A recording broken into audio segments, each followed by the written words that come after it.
I feel like a lot of engineering managers and VP level folks are just now starting to get to the realization that this is real. And I think it's piecemeal, a piecemeal approach where, maybe they have a Claude Code subscription that they buy for the team. My specialty has been kind of being the glue between product design and engineering. When I was a traditional engineer, I had very close relationships with my product managers because, work relationships, because I loved getting into the boiler room with them and really working on something to tweak it and make it just right. Like I took a lot of pride in that. I made a point to try to be a connection into the whole PDE stack. And so I think one thing that I can potentially speak to is listening to the concerns about AI based engineering Mm, and meeting people where they are, whether they've never heard of AI or whether they feel like maybe they've plateaued. Like, how do I take this to the next level? I can mhm, help them with that. mhm. And figuring out how do we create a pipeline down PDE, not just how do we make our engineers agentic. And Right. this speaks to the main mission, I think, of the collective, but just at a smaller scale of let's start by looking at an area of your pipeline that is slow, or let's just start by building one feature in an AI native or an AI augmented way from product to design to engineering in a way Sure. that is repeatable Mhm, and produces a measurable quality deliverable at the end that we can mhm, analyze and use to iterate on that process. mhm. I feel like a lot of people just don't know where to start. They're like, what is it, Javon's paradox, or when software gets easier to make, you're going to need more of it. That's all true, but in my opinion, we are not going to get there if the upstream is still going by the old ways. Sure. Yep. We're Yep. we're never going to be able to see the adoption we need until we basically clear the blockades, starting Mm, at the engineer and going up, mm, clearing those out. So right. when at the VP level, when they're looking at their quarterly roadmap or they're looking at things going, what are the biggest problems we're trying to solve? What are the biggest limitations for us as a business to get to that next level? They're Yeah. able to iterate faster on those decisions. Or they're able to go, instead of us just having three main features, three KPIs that we want to hit, let's do five or even 10 Mhm. and come to those decisions with confidence and then be able to move that scope and move those requirements down the pipeline. Yep. If we can unblock all of those things Yeah. with even one organization, well, now they have a roadmap on how they did it. Yeah. They can carry that to other companies, other teams, their friends. Love Like, that.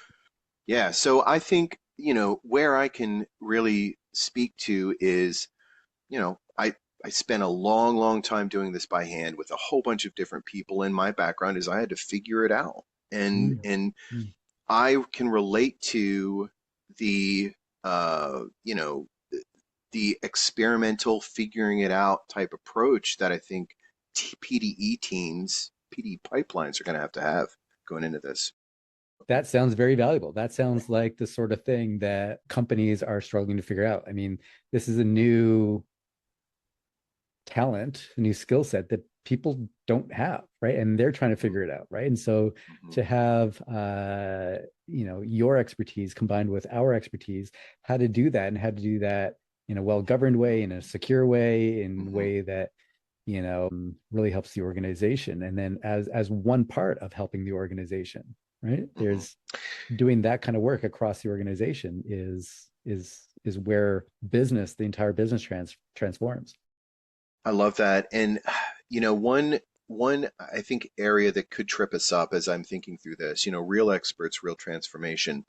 I think we're going to have a tricky time balancing the idea of, I hate to use the word convince, but from our client's perspective, convincing them that not only that we're experts, but we're experts in something that is highly experimental and still evolving.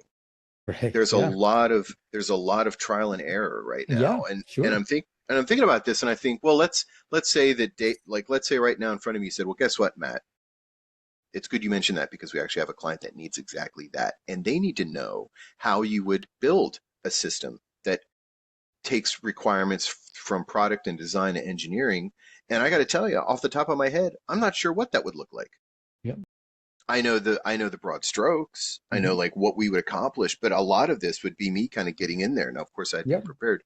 But the point is, like, I think we're going to have to master the art of giving them the confidence that we have about as much expertise as you can kind of have where it is right now. Right. But that doesn't mean that we're going to be able to come in one shot give you exactly kind of what you need. There's going to be iteration. There's going to be a lot of trial and error. Yeah. And so I don't know. What do you think about that? I think that's the reality of it. Yeah. We are, Yeah. that's the reality of this situation. I mean, that's what it looks like being at the bleeding edge of a technological revolution. We, and I say we, and I'm not one of them, but you all are You are experts. one of them, David. You are I am absolutely one of them. Yeah. in I my know what you area of mean, though. expertise, Yes, that's right. yeah, but in AI expertise, like we're not, we're we're not definitive experts Yeah. because it's not a definitive thing. It's Yes. it's That's right. different now than it was when we started this conversation. It's true. Right? Yeah, it is. Eh, It's eh, it, it's hard for people to wrap their heads around how fast it's moving. It's right. like giving guidance from 2 months ago is basically useless because of how fast things are going. And Right. yeah, yeah. Uh, the biggest challenge is going to be the hearts and minds. I just finished a 2-hour panel discussion about AI and software engineering today, and we had some folks on the call that I'm so glad are there because they are skeptics. They are they're engineers. The the overwhelming feeling I continue to get from this is that anything agentic or AI is just a toy or a hobby. It's not serious and it's risky, and I mean all these things. And I feel like if we can just turn the corner on the hearts and minds perspective and have these engineering managers and these CTOs and these VPs just get a couple successful use cases under their belt and they can see it on their own teams. As soon as we can turn that hearts and minds corner, I think our job is going to get so much easier. This Oh, for is sure. For this sure. is the right now is going to be the hardest it's ever going to be for us to Yeah. find business. Yeah, Um, absolutely. Yeah, that's right. Yeah. yeah, and I know I'm not telling you anything you don't know, but I'm just, No, kind of I'm thinking glad out to loud. hear you share that though. Yeah. I'm glad you see it that way too, because yeah, I mean it's not the easiest job to go to companies that are, and there's so many challenges. The challenges that I'm having, I mean, you're talking about what's the craziest thing about the what you're talking about is technical experts, right? That's right. People with decades of full stack development expertise who have worked their way up and are now Hmm. managers and directors of teams, and they're going like, this is a toy, this is bullshit, we can't use this. And it's like, if you only knew, I'm you telling you. you don't know. Like, can you just listen? Can you just spend some time with me? Can I just show Oh, you some things? Right. yes. And It there's is like, maddening. let Yes. alone the CTOs, right? And where I'm trying to come from is at the other side, the CEO side, right? And Yeah. I had a conversation. One of my cold calls this week was with the CEO who's like, "Yeah, we're good. Actually, we're doing AI, and yeah, we're developing it into our product. So thanks anyways, but we're good Hmm. here, right?" Hmm. And I'm like, "Oh, okay, well, right on. Well, if you need some help, we're here for you." Yeah. And I got off the call and like, no, it's not. That's not it. Like, it misses the point. It's like, yeah, of course you're doing AI. Hmm. Everybody's doing AI at this point, but Hmm. are you actually? Like, there's a Yeah. different understanding of it, right? We, Right. for a CEO, yeah, we've got everybody's got LLMs. They're using them. Where there's discussion about how the benefits people are getting out of it. We got like 3 projects on the go. We're Hmm. doing AI, and it's like Yeah. you are at the very Technically. tip of Yeah. the iceberg, right? Yes. That's right.